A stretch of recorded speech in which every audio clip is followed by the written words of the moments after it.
And we are live. Welcome to this discussion about SE. Today I have with me the guests, the crew from TART. No, that's not a baking company, and that's nothing nasty. But this is the Atheist Round Table. The ringleader of the Atheist Round Table is Oz. Oz, tell me about yourself. Well, first of all, thanks for having us. We're excited to be here and talk SE and yeah, that's what we do, kind of a different format on a YouTube channel. With like you and I've talked about having a group of us attacking it. But I'm Oz, and I'm the host. The first one, we have 3 of the 5 that are here with us tonight. The first one I'll introduce is Pasta Mike, and he's voice right now. He'll pop him in, but Pasta and I. You said ring leader. Really, it's a two-man ringleader process. Him and I are the ones that really take the bull by the horn, so to speak, and run with this thing as far as being the visionaries of it. So Pasta has been, him and I are hand in hand together pushing this thing forward. So it's the Pasta man. Well, the bull would be Austin. I'm the one with the hands. So that's better to place it that way. Yeah, but we have Ben that's recently actually Ben got introduced to me through Mr. Magnabosco. He told me to get a hold of Ben through the social media platform, I believe through Facebook and through the Discord. So Anthony reached out, said Ben is a up and coming prodigy with the epistemic questioning. So we reached out and we have Ben on board now. So that's kind of a new thing that we've got going on. We also have Murder Shed Steve and Just Jeff. They're not present with us right now. Murder Shed, yeah, perfectly good name. I'm basically the new guy in the group. I'm excited to be here. I through a Secular Student Alliance at my college. I was really excited about Street Epistemology. I gave a talk at the national conference one year. I've written a blog post for the Street Epistemology website, and I've been practicing it in my day-to-day life. So I'm really excited with TART to be able to record some of my interactions for really the first time. So here I am. Wow, thank you. Thank you, guys. I'm especially interested in understanding how SE is different when there are multiple interrogators. I use the word interrogator. Some people are allergic to that. So say examiner or SE or whatever you want to say. You tell me what you call yourself. But when you have multiple of them wrestling for the airtime, how do you deal with that? With aporia, how do you not step on pauses? Well, Pasta, how would you define? Because I know to me it just comes down to list. Like you have to listen to each other. You got to know what questions have been asked before you get your swing at the plate, so to speak. But Pasta, what would you say in our 4 months or 5? I guess almost 5 months of doing it. What would your opinion be? Well, it's actually quite a process because we all have different approaches, and some of the live shows we put out don't actually make the cutting room floor afterwards because it doesn't quite go according to plan. So we try our best to keep it in particulars with SE, but sometimes it'll get a little bit confrontational. It just depends. Now I'll tell some of the guys, how about trying it this way? How about taking an approach, going through the Socratic method and probing rather than giving information. And sometimes it's received well, sometimes it's not. So it's all about personality, but we do try our best to be patient. And it's still a learning process on our end as well, because we got some guys that have come from the debating atheist community, and they're trying to set some of their bad habits aside to learn how to have a more gentle conversation versus having that confrontation. Okay. I think lightning struck Benji. I'm not sure what. It looks like it. Can you hear me now? There you go. Yeah, you're back. Yeah, the browser just completely cut me out. I'm sorry about that. He was having a session. He was having a session earlier about a guy that still believes in Thor. So there was something Okay. He hit me with some lightning. Hey, we still have a day of the week for that. So Yeah. Thor's got to be real. Thor, Sun, Moon. So those are real, right? Tyr, that's Mars. Woden. Wait, not sure about Woden. Okay. I have to work on this theory. Anyway. Oh, and then Oz. Now it's happened to Oz too. Yeah, lightning striking all over the place. But that's okay. I still have some of you. That's enough. Mhm. You have different approaches to SE. Could you describe any of the ways in which your approaches to SE are different from each other and maybe different from Anthony and some guy named Reed, who I see around here somewhere? I'm kidding about Reed. Sure, Oz, are you back in? Yeah, go ahead, Ben. I see Oz. Yeah. Well, I was going to say, for me, I typically try to go more of the pure SE route, where I actually prefer if the person I'm talking to doesn't know what my position is, and then in the best circumstances, I'm authentically open to receiving new information. Okay. And so it's interesting for me, as part of a show called the Atheist Round Table, I obviously can't play that as much. So I typically introduce my segment of the conversation as, look, let's pretend like we're taking some of that those presuppositions away, right? Let's pretend like I'm not an atheist. I don't have any information. I typically try to go that route if we're going epistemologically. All right. I very much try to be neutral, but if people have seen me before, that veil it doesn't mean much other than in that conversation. I end up doing neutrality by as much arguing for their position as against, as opposed to not arguing at all. And when I say arguing, I really just mean bringing up hypotheticals on alternates. I try very hard not to actually be. Oz, Pasta, do you have a different approach from Benji that in this regard about being neutral? Well, I know. So Pasta's the one. So I'm 3 years into being an atheist, and really starting to dig into. No, I'm past the angry stage. Wow, that's fast. Usually I hear 4 years, but yes, keep going. Some of us are quicker than others. For me, it might have been 6. I had great people around me that helped me, so I have to say that helped me get through that pretty quickly. But there's still a lot of this that I'm, yes, I'm the host, but there's still a lot of this that I'm learning, and I love studying, and I spent 2 hours today just continuing to study and listen and digging into it. So I'm still very much a student. Like, by no means am I a pro. I'm still very much beginner / novice in this. But in my professional life, I'm a sales director. So there's part of it that I get naturally, because a lot of the question asking and the way you ask questions is still very in line with what I do on a day-to-day basis in my profession. So mine, I can be a little more aggressive, because I know as far as the faith, I know the Bible very, very well. So when they start steering off into using the Bible as circular reasoning, that's where I kind of maybe get off the SE track, and I can dig into that. And that's probably where I differ a little bit. And sometimes that's great. Other times it's a shit show. So yeah. A really great show. It wasn't a show. It wasn't published, but a really good SE session on the chessboard, speaking to somebody with the claim, "We are in the end time." And I took his references, asked him for the least ambiguous, and we actually read through in the King James, verse by verse by verse. As it turned out, he got to about verse 3 or 4, and he's like, "I don't even know what about it." It was fun. So I like the verbal judo of, "Sure, come at me, bro. Let's go." Yep. That's actually fun. But my favorite go-to is, and I haven't used it in a while, but my favorite go-to is, the Bible states that God is love. That it's not it's not a characteristic or a label. That's his quote unquote DNA. That's who he is. That's his identity.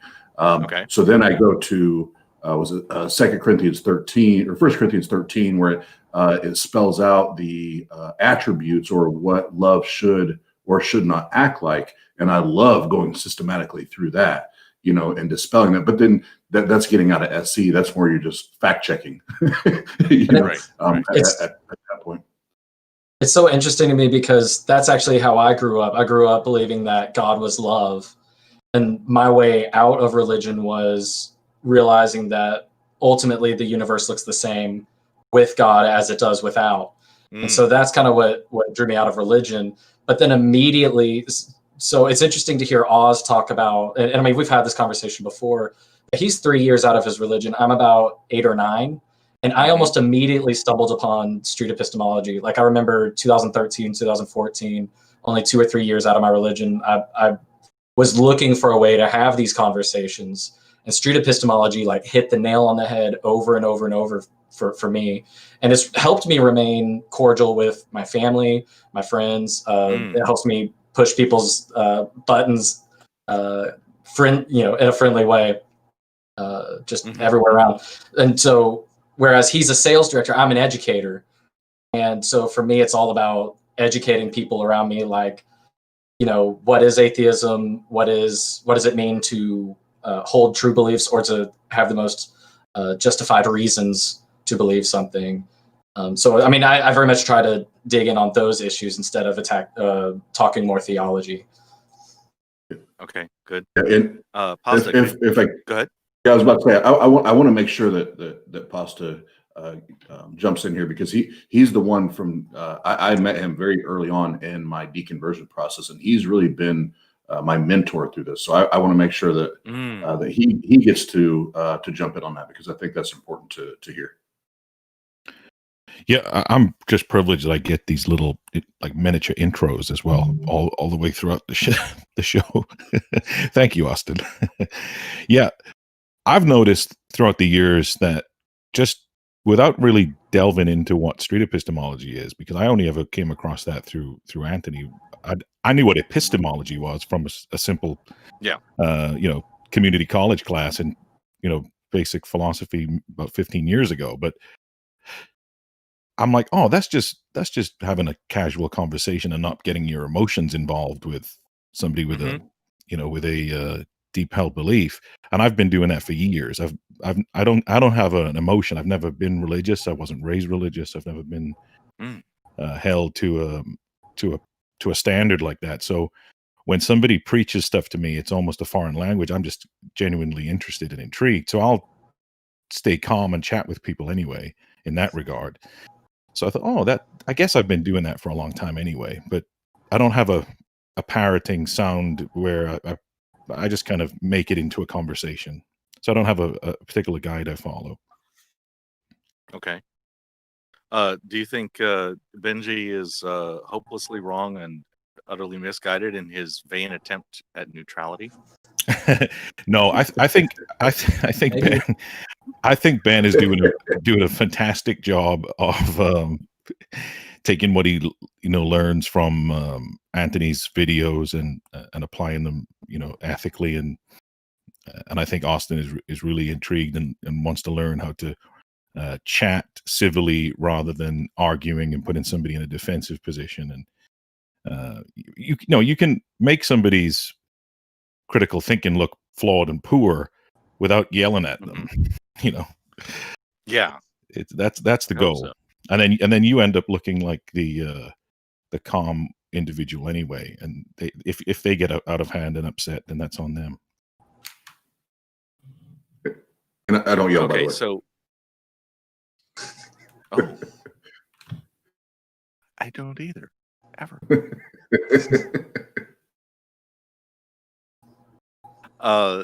Okay, I very much appreciate all the guests that are here today, and if you have questions for the gang, please type them, or a little soon. Actually, I think it'd be okay if you voice them too. We have such a good, well-behaved group, so the unmute works out just fine.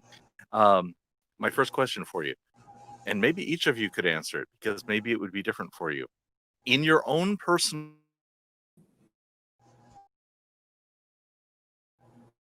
Oh no! Lightning struck again. Okay. Did Matt Dillahunty make it disappear? I think it's happened to each of us now. So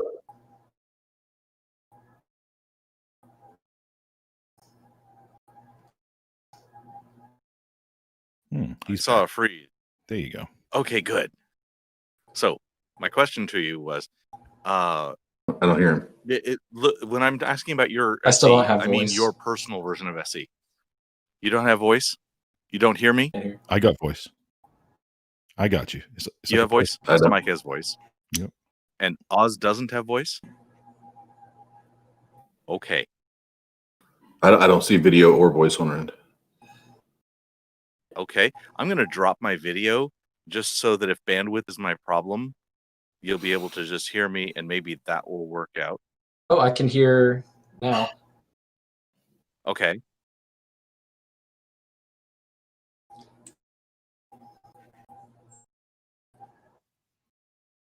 Resume video. Yes, I will resume video. Sounds good. Okay. We're back. Good. All right. My question is, when I talk about your That's okay here, version Dolly. of SE, I didn't hear you.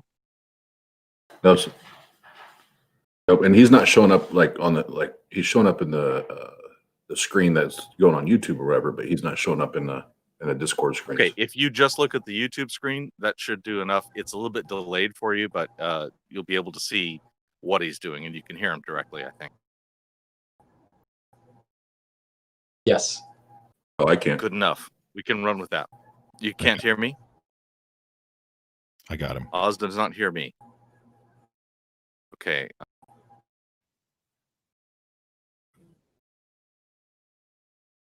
Mm-hmm. Oz enabling video. Good. There we go. There we go. Do you hear me all right? Yes, sir. Okay. We're apparently stress testing the system today. This is fun. Enjoyed it. This is exciting. When I ask you about your SE, I mean your version of SE. So there's 3 different ones. Maybe you could each 3 answer. What could I do in an Alinkus that would make it not SE anymore?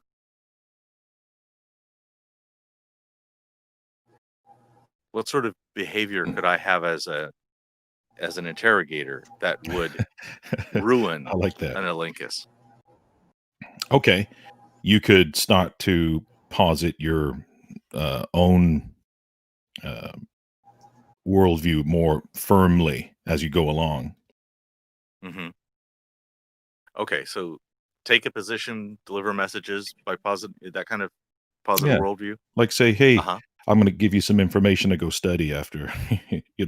I think you're wrong about that. Here, take this pamphlet. Okay. Give me your address. I'm going to spam you. Yeah. Yeah. Join the secular community here. You're wrong about your position. Okay.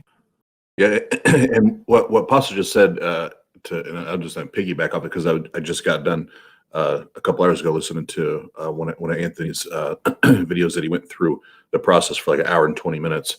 And he was talking about that, where it's like, okay, here's what I'm going to tell you you're wrong, and here's a website to go look at to show you you're wrong. And that's actually something that I've had to learn not to do, because I am a researcher and somebody that loves to study, is to stop doing that. Like I've had to make myself stop doing that. So, well, since we're on the subject, I might as well just call Austin out. I mean, he's almost admitting it. He's coming to the point where it's on the tip of his tongue. We've had a couple of studio sessions where we've recorded theists where we haven't broadcasted it live. And Austin does a great job, by the way. He does a great job. I'm not throwing him completely under the bus. But one of the things he finds himself doing is that very thing. I was gently trying to do that, but he took it to the next level. So I'm going to go above him again. So he'll get to the point where he'll say, give me your email address. I'm going to send you some links, to some stuff. Literally. Okay, yeah. I all right. wasn't kidding. I wasn't kidding. Okay, I didn't I realize. wasn't actually referencing Anthony's video. I was referencing Austin's actions. So yeah, It's been for the happened. record. It's been a while since I did that. I've learned my lesson, but yeah, I definitely Yeah, did it's been a it. few For the days. record, It has been a few days. In fairness, it's been a few days. It was like 48 hours ago. No, it was longer than that. It's been a few days. Yeah, it has. He's learned his lesson. Ages. And Ages. I was going to say, broadly speaking, you're leaving street epistemology once you're done investigating the reasons why somebody holds the claim, whatever the claim is that you're talking about. Once you've left the reasoning, then you're leaving the investigation portion. So you can do that in a bunch of ways, whether it's through positing your own claim or debating certain topics. I think where I struggle the most is where somebody says they believe for evidence, and then they throw in patently false evidence. And that's where it becomes very tempting for me to stray in my conversations. Yes. I usually cringe at that point, but don't say anything. So I'm working. Yeah. Well, and so that's when I think recently I've just discovered like how to eliminate reasons. So I say, okay, well, I know that's wrong, and I'm cringing hard on the inside, and I'm having to fight that instinctual urge to debate.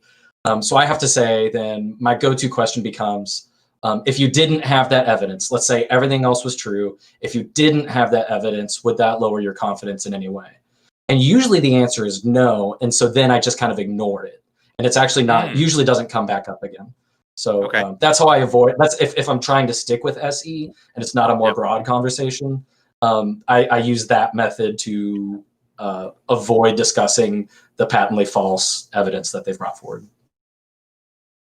Okay. So I want to ask the obverse question. I think obverse might be the word. What do you need to do in an Elenchus in order for it to qualify as SE? What's the minimum thing that makes it SE as opposed to whatever isn't up to being SE? We want to take turns? I'm thinking about that. Whoever gets through their aporia first. Yeah, I mean, Ben or Pasta, I'm still thinking. So you guys. At the root of it, it's almost the exact same answer for me. You're doing SE when you're investigating how someone came to a belief or what reasons they have. I think it's the podcast Be Reasonable. Marsh, I think is his last name. He says, what reasons does that person feel they have? In my mind, I'm almost thinking that way because I obviously usually don't hold the same position. So that phrasing helps me stay in the right mindset. Okay, what reasons does this person feel they have? And as long as that's your guiding principle and reminding open to the idea that they could still be correct, as long as you have those attitudes, you're going to be in the right direction. And like I said, I'm still on a daily basis learning and getting better at this. And what I'm trying to remind myself and train myself to remember when we're engaged in these conversations is, for me, if we get outside of asking or discussing the how or why questions, are we effectively executing an SE conversation or situation, and if we've got outside of that, so that's and maybe that's part of me just trying to become more disciplined. But I feel like if I get outside of those two areas right now, I've started to veer away from SE. Pasta, do you have anything to add? No, I'm good. I'm here for the show. Good. I invite any questions from the crowd, verbal or typed. You are free to unmute and ask questions directly. Okay, is typing. As a teacher, I'm trying to be a teacher of SE. Maybe it's just a demonstrator. I'm really sure how that works. What's your best advice to me? What do I most need to concern myself with as I'm passing this on? So you're asking me as like an educator, like So advice Yeah. maybe that I could pass on from the School of Advice Education. to me is trying to be a teacher. Yeah. Yeah, there's a couple ways to think about it. You could think in terms of curriculum mapping. Like if I was a baby and I knew nothing, a level 0 human, what kind of baseline things would you need to know? That's a really interesting question. I think a lot of the stuff on the SE study groups actually accomplish this very well. You have some written guidelines, kind of like you might scaffold, which would be, here are some guiding questions in case you don't know how to get started. Here are some things you could ask someone. So you provide example. It's kind of like a I do, we do, you do kind of thing, where you can watch me. I could talk about what I'm doing, and then I can help you do it in terms of like practicing together. And then you're going to do it on your own. And we see that in like medicine. If you're a resident at a hospital, you watch a doctor perform a certain surgery that you're learning. You're going to be in there with that doctor, potentially doing some of the opening and closing type of things. And then eventually they're watching you and evaluating your performance and providing immediate feedback. So it's really like ideally, it's immediate feedback as well. Like as soon as somebody does something wrong, you want to let them know, or if they could think about it and do something better, immediately let them know at that point. And I hate to be so crude, but it's kind of like if you're teaching a dog not to pee on the carpet, right? It doesn't do anything if you come home and they've peed on the carpet, right? You've got to let them know at that moment. And so, that might only apply to the grades that I teach, but Any other advice for teachers? Yeah. Just that I do, we do, you do is a pretty straightforward, easy to remember thing to take home with you if that's what anybody took out of it, if they're trying to work with someone. Yeah. Okay. I also think that knowing to pick your moments when to push back a little bit and when to just let it go, just read your individual well. So like, for example, you could be talking to somebody early on and acknowledge that, okay, this person is going to understand big words. I can use big words with this person. I can use all the terms for these fallacies with this person. I don't have to go into detail with this person. Or this other person, I may need to dumb it down a little bit, I may need to talk in a different language to this person to help them understand. So it's all about who you're speaking with. It's going to be a case-by-case scenario. So some people you may be able to get away with pushing back a little bit more. Others you may just need to just zip it and move on. Okay, thank you. I'm actually reminded. Oh, I'm sorry. No, I was just I'm reminded back, balance of rapport. Yeah. It's okay. While I was at my college, I had a secular student alliance, and I actually gave, I think, 2 weeks worth of, or 15 minutes over the course of 2 weeks. I taught SE, and then we went and tabled. And one of the things that I had at that time was a newly released. The reason why I brought up scaffolding was because there was this wonderful worksheet or PDF, which kind of gave you some of those guiding questions. And so I had 5 or 10 members of our organization at a table where we were kind of flagging down people and doing that. And, they had little note cards. They'd write down, the reasons, and then they'd kind of follow this suggested question list. Like, okay, which questions would be good for the claims that are brought up? And I thought that resource was really amazing. I bet somebody watching actually could link that maybe in a comment or something. If it's not on the website anymore. Please. throw stuff down in there. It's very helpful. So there's a good question here. I think you reiterated it, Mr. Lessons, about it being emotional. Yes. When you're chatting to somebody. It recently happened, but it was off air. We had a guest on our show who was making quite bizarre claims, but it turned out to be quite a philosophical thing in the end, and it was almost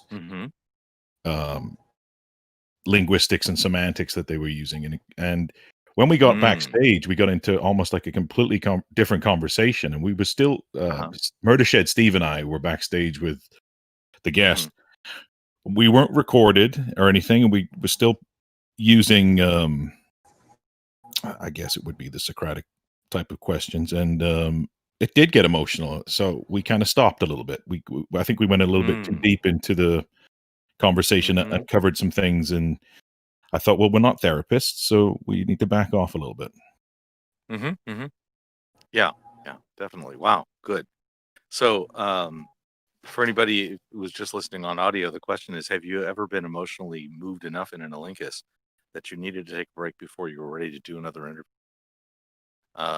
So how about the other two of you? Has that happened for you? I think it's happened for me probably a couple times where I probably should have backed away sooner, in that regard, just because I'm still very, I guess, new and new and raw out of my faith and my religion, where I heard I could hear the trauma or the pain, when they were talking, and it that still strikes a chord with me, because my coming out of religion was very, very messy, and very very crazy, so there's parts of that where I have to get better at identifying that and just kind of backing away and not letting my emotions be involved, and that. So yeah, absolutely I have, and I have to get better at identifying that and saying, you know what, I would love to talk about this again, but let's just let's stop here and do this again another day. Yeah. For me, it's all about remembering my guiding principles, which are I want the world to be a better place, and I want it to be a better place through believing true claims and critical thinking and weighing good, pros and cons and in terms of well-being and harm. So, if somebody is expressing that they find true solace in their religion and that it's not just a theological thing or like an evangelical thing, I'm more than willing to step away from those conversations. And that's happened a few times. Being careful of people's privacy. Can you tell me how your family and intimates see your practice of SE? Yeah, I could go first on that, I guess. Yeah, I mean, I remember telling my mom for the first time, I think we were like at an Applebee's, and I said, "Mom, I think I'm an atheist," or, I'm trying to avoid nihilism. And so here I am with humanism and atheism. So I think SE just helped me like, well, I just don't think I have a good reason to believe that it's true. I still want to be a good person. And here are some ways that I'm doing it. And so even being able to say, look, I'm having positive conversations with people. And I grew up in a very liberal church. So my mom would actually appreciate the fact that I'm bringing people off the ledge of super harmful beliefs and into, well, at least they don't think hell is as real anymore, or that maybe they're universalist now, like in any way that I can bring down somebody from universalist, like everybody gets to heaven, or universal annihilationist, like I am. No, wait, that wouldn't be right. Yeah, I think that helped, was still having clear guiding principles, or pillars of good and bad. That helped me navigate those conversations. And I think my dad is actually still like agnostic, but doesn't admit it. Yeah. Pastor, you want to jump? Yeah, I keep forgetting I'm muting my mic. I'm sorry. No, that's fine. That's fine. I'm a heavy breather. This is live. If we don't make any mistakes, they won't realize it's just been edited and canned. So, for me, my wife is atheist. My dogs are atheist, and my mom is a Christian. She lives in Wales in the United Kingdom. She's a Christian lady, and doesn't go to church or anything. She's not like a church goer, but she believes in Jesus. And my dad, who's passed now, he was kind of ambiguous. He never talked to me about religion at all, but he was from South Carolina, and most people in South Carolina believe Jesus is a real thing. So my mom, she knows, she raised me to be skeptical. I mean, she's cool. She's mad cool. Is that a thing? Being mad cool? She's mad cool. Yeah. She's cool. She's cool as the other side of the pillow, Pasta. Yeah, she's dope. Mhm. But she'd probably not be okay with that. But she's good for conversation. Like I chat with her, and I think because of the type of conversations I had growing up, where her and I could get into discourse about, I could gently question, hey, I don't know if I want to believe this. Well, that's fine. You don't have to believe it. Oh, great, cool. Because I kind of had that growing up, I was able to transition into my adulthood with that kind of conversation style and it not be an issue. But with kids that are raised to, how dare you question this? It's no wonder they want to be argumentative when they, get out the game. My birds are theists. They know that I am their god with a very little. About to say, are they the South Carolina Gamecocks? Yeah, these are Dutch bantams. That's a cool Anyway. bird. Yeah, birds are a feature on this channel. Well, I Anyway, looked at. go ahead. You mentioned the dogs, and so I have theist birds. Oh, well, hold on. Yeah, Hold on one second. This just in, my Pomeranian said she's a deist. Deist. Yeah, deist. She's a deist. Yes. My bad. I bad. appreciate that. I appreciate the clarification. I've learned something. It's important. Yeah.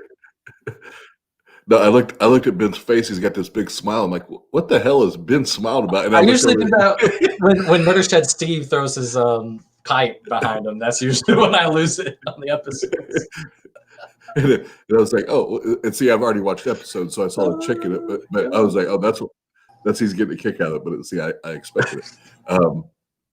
No, for me to keep it short, sweet, and simple, my family, they try to play cool or coy, but they have a huge issue with where I'm at now.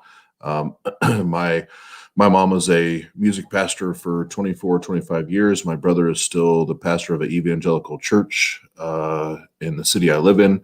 I come from a very, very dogmatic evangelical Christian household. That's all I knew growing up. So we have a good relationship. Like I wouldn't say my brother and I have a great relationship, but when it comes to this, we obviously have very, very different views. And one of my favorite people to practice SE on is my brother. When I go hang out, and he's got a swimming pool and doing that, and he doesn't necessarily know that I'm doing that, because I don't think he knows what street epistemology is. But I do every time. Okay. Every time it presents itself, I take the opportunity to go through that. And I know that I'm the only person that he has in his life that challenges him to consider why he, how, why he believes what he believes and how did he get there. I know I'm the only person in his life that does that. But outside of him, the rest of the family, it hasn't been pretty. It hasn't been pretty the last 3 years, with them. To answer the question, it's there's the good and the bad. I think can I do a shameless plug right here, Austin? Sure. Yeah. Yes, please. Austin's brother came on our show once a few months ago, and very, very nice gentleman. But he's owned a church. I don't know if that's the right terminology, but he's got his own church basically, and has done for about 9 years. And Austin was a part of the church, part of the congregation and everything. And Austin left when he found his atheist wings. And Austin's brother came on the show, and just it was very whimsical. It just came on out of nowhere. We were doing a live stream talking to some theists. He happened to see it on YouTube, messaged Austin, link, on he comes. Well, I happened to do some of that SE Kung Fu on him. So the video is on our channel. If you'd like to check it out, it was quite an interesting chat. It's about 30 minutes long. I would really appreciate you drop a link in the collab, and I will include it in the doobly-doo as a special. I have a link to your channel, and we can add it in as the Oz's brother episode. Well, I'd like to say it's about as close as possible, because it was unprepared. It was It was unsolicited. Nobody kind of told him it was going to happen, and nobody told me it was going to happen. So it was on the whim. It's about as close as it gets. Yeah. Let's see if I can find it. And Pasta was he was a boss that night.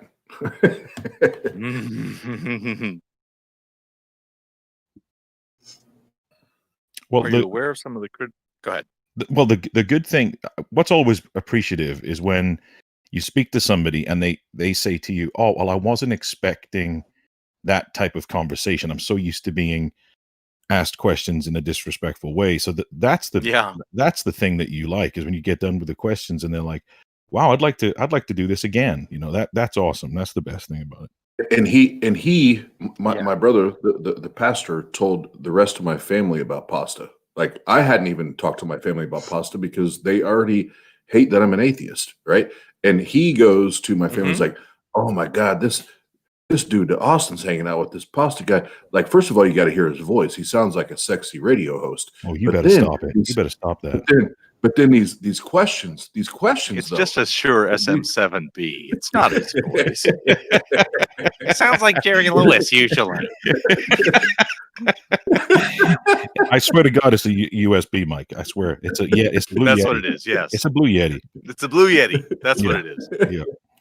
But it was impressive that he told my mom and dad. He was like, I have never really received the type of questions that I received that night when I was on their show. And it's still to this day, we're talking Pasta. Maybe you can tell me. I don't remember how long ago it was. Still to this day, he talks about that. Still to this day. It was only like a few months ago. It was May, I think. But that's months. We're talking about months. I'll post a link down here. It's interesting because it was a a pastor who grew up in the same household as an atheist. So you got two brothers raised the same way. You got parents that treated them equally. And this isn't unfair for me to say, because Austin said it publicly. They were abused physically, equally, and one turned out to be a pastor, the other turned out to be an atheist. So there's a plethora of interesting questions that you can ask. So I took advantage of it. Oh, thank you for that. I will look at that I will watch that myself, and because I haven't seen that episode, and I will of course drop that in the doobly-doo once we're done. I'm not gonna. Can I work backwards at some of these questions here? Because FK just asked a great one. Are you aware of some of the criticisms of SE? Some see it as dishonest, maybe a manipulative thing, and if so, do you think there's some merit to it? I kind of do. I do, in a way, because I sometimes look at SE as, it's like a it's kind of passive aggressive in a way. You can use it that way if you want to. So there's an element of it where I would prefer to prove you wrong gently than make myself look foolish by getting angry. So there is that whole thing. I can appreciate that. If somebody brings that to my attention, that's fine. But we are in a position where you're possibly being held to a belief system that has a degree of bigotry in it, misogyny in it. So, let's talk about it. And if it gets to that level, I'll be happy to explain. But I can see why people say that. I can see there's a reason for an argument there. And then Shoulder to Crayon said something earlier. Let me see if I can find it. She actually asked the same question. I think it was, can you tell me how your intimates see your hobby of it? I think what she's trying to say is like how do the people around you, your family members, view doing SE? Well, just recently I had a conversation with my wife about coming on doing actual SE, strapping on GoPros. Now I'm an intimidating fella. Do the full Anthony. Yeah. Like going out. Or is that the full Magnabosco? Well, actually I was on a call with Anthony, and my wife was present, and I actually asked Anthony Mhm. what his thought process was, and he said, "Take your wife," because I'm a big fella. I'm a quite a Mhm. stocky guy, so I feel as Mhm. though I would be intimidating. So if somebody was walking, Mhm. and I'm like, "Hey, come talk to me," and I look like somebody from the WWE, they're like, "Nah, I'm good." Yep. You know, they might not want to talk to Mhm. me. So if somebody like Ben, they want to talk to Ben. Ben would be perfect. So Mhm. I don't know why you would assume Ben would that. be First Ben of is all, like the SE poster boy, you know. But Yeah. so wow. Anthony said, "Hey, put you and your wife maybe sit down or set up a table and make it Mhm. less, you know." So we were talking about how we could do it, but my Introverting me, and I am quite the introvert. I oh, have to store up a whole bunch of introvert juice to be able to do a show like this. So I would takes love to do it. many I'd hours of love to effort. do it. I just think that I would have a okay. Uh-oh. Oh, oh, We're done. so We're wrapped. okay. And should we resume and do another live stream, or should we just call it?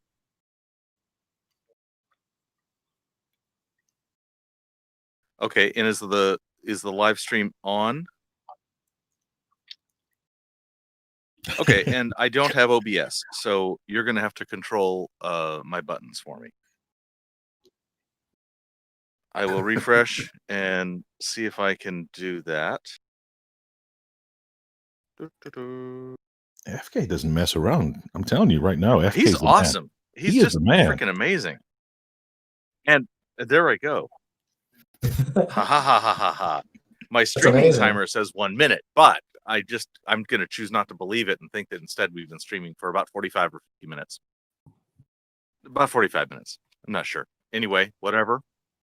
47 minutes, good. So the offset is 46. Thank you. Wife went out with the table, and now we're back to yeah, I was just mentioning that Shoulder to Crayon has this she is skilled enough in SE when she talks to me that she could do just fine, but she has a real no, I don't want to have the people out in the public. So, and that's just fine. She's more of an introvert than I am at this point, and I have to store up like many hours of introvert juice to be able to do a show like this. And that's okay. It's a good place to spend my introvert juice. You're Do you have go ahead. go ahead? Oh, I was Yes. just going to say you're destigmatizing introvertism Oh yeah. Darn by tootin'. by being on a camera and doing a show. Mm-hmm. That's Yep. pretty bold. I like that. I like it. Thank you. Introverts win. Yeah. Awesome. Okay. Do you have? Yeah, we lost a camera on Oz. Do you have a favorite category of claim? Are there claims you fear or dread to? Go ahead, Ben. Yeah, that's a good question. I mean, obviously, like as an atheist, I almost always hinge on the God claim. Sometimes, so it's interesting. I can stay within the realm of theism. I mean, I've had my mind changed recently, actually, about the Jesus mythicist versus historical Jesus position. Like, I almost now. I'm pretty certain, right? Paul wrote several of those books, and then there's good reason within that to think that somebody named Jesus led followers. So I've had my mind changed recently based on evidence that's been presented to me. But Okay. I don't like going down that moved route. from the mythicist camp to the non-mythicist camp. Is that what I'm hearing? I think it's likely that somebody named Jesus had a following and died on a cross. At least those two claims I can get behind. Yep. But I don't like practicing SE on those claims because at the root of it, whether or not God actually exists ends up being, because everything about Jesus written in the Gospels could be true. And that wouldn't, I mean, okay, if we took away the Gospels, would you still believe there was a God? Probably is usually still the case. So remember how we talked about there's evidence, and then like if you say, okay, if we didn't have the Gospels, would there still be a God?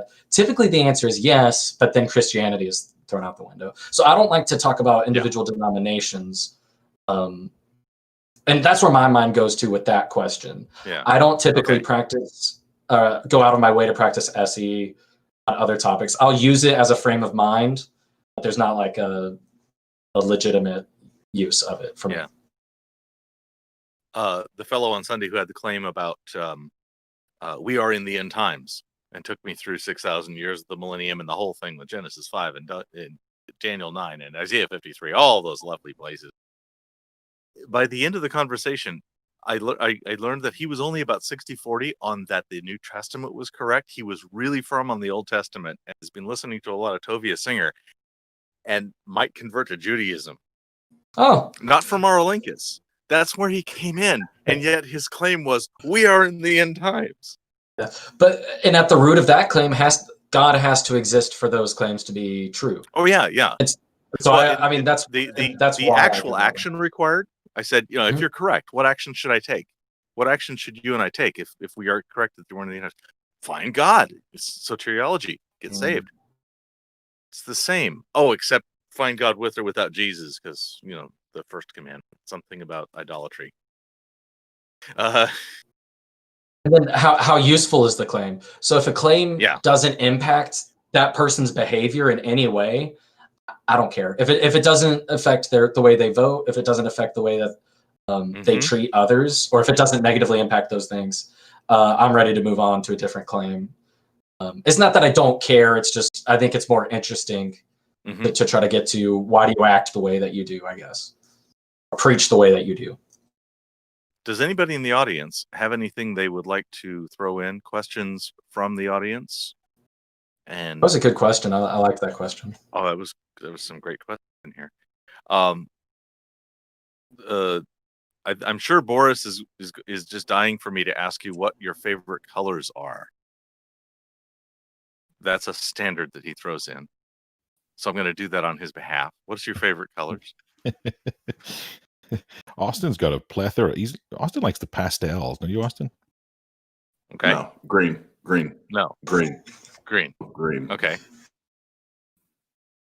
Boris, you're vindicated. Go ahead. Mine is a beautiful sky blue, like just a clear day with beautiful bright clouds. That sky blue. Yeah. Honestly, your background, it's a little bit too much over the sea. I think over some mountains, like if I'm on a hike or something. Yeah. Beautiful clouds. I'm actually floating on a boat in a marina right now, so this is almost correct. Yeah.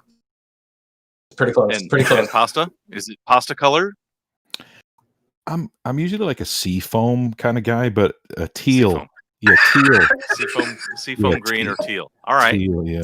Teal is a good one. Yeah. Mm-hmm. Yeah, that's a good one. That's a very good one. Yeah. Thanks, shameless. Dolly. I changed my avatar even so that I wouldn't bias the outcome, as you may have noticed.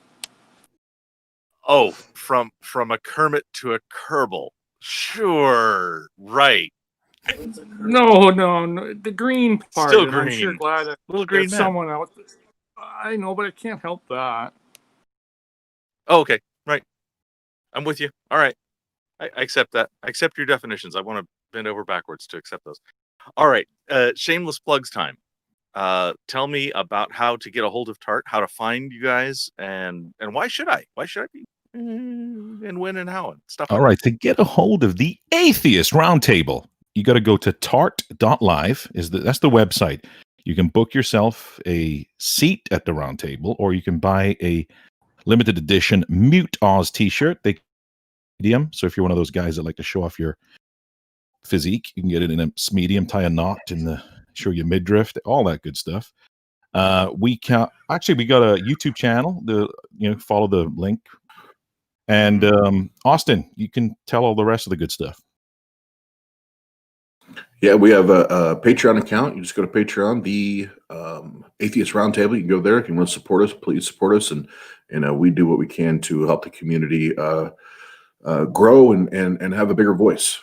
So we have that. And then on our website, actually just this weekend got refreshed. So most of what Pasta just said, anything and everything you need to know about us is going to be at TART.live. And we actually have a really, really exciting guest coming on Saturday. Ben and I and Pasta will be talking to him. And if you want to see the group SE in practice, that will be the episode to watch, because this is a man that makes some pretty substantial claims, and we'll be digging in. So extraordinary claims require extraordinary evidence, and that's what we're going to be looking for. Yeah, there's a gentleman that we met through the TikTok app, because we each have TikTok accounts. It's a great lure to cast your little fishing hook out there to get some theists.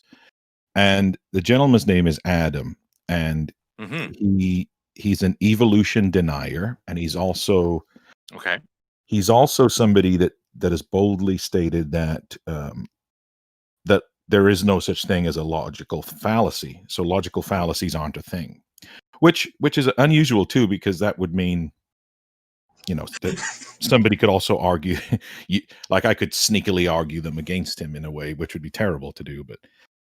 But he's I volunteer to steel man that. Go ahead. Stop talking over me, Austin. I'm sorry. But he's got these wonderful bushel. He's got a bushel of these claims, and he's going to come on the show. We're just going to let Ben loose on him, so Ben can. I'm gonna have my fangs out and like. Rah. Yeah, he said bushel. That'd be great. Bushel. Not from a fig tree though, but from another type of bush. I'm on Twitter and I'm on TikTok. Those names are Ben G Atheist. So Ben G Atheist. Oh, yeah, and if you want to, so Pasta's always super humble. So Pasta, if you go to TikTok, he has like 3,000 accounts, but just go put in a search box, put Pasta Mike, and all of his accounts will pop up. So just go follow all of those.